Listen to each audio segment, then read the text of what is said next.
Isang maswerteng gabi po mga ka-STL. Narito na po ang resulta ng STL Pampanga para sa araw na to, 3rd draw November 4, 2024. Araw ng Lunes, naway ang mga natayaan nyo pong mga numero kanina ay manalo nawa ngayong gabing ito, 8 PM, kaya kunin nyo na po ang inyong mga tickets. Narito na po ang resulta.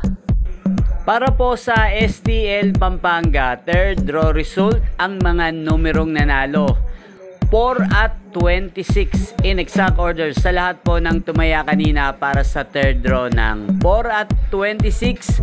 Congrats po sa inyo, panalo po kayo. Shoutout po natin si Madam Connie Omagap. Shoutout po Madam. At inyo pong napanood ang resulta ng STL Pampanga sa channel na to, Roderick Hernandez TV. Maraming salamat po sa patuloy niyong pagsuporta sa aking channel. Huwag pong kalimutang mag-subscribe. Thank you for watching.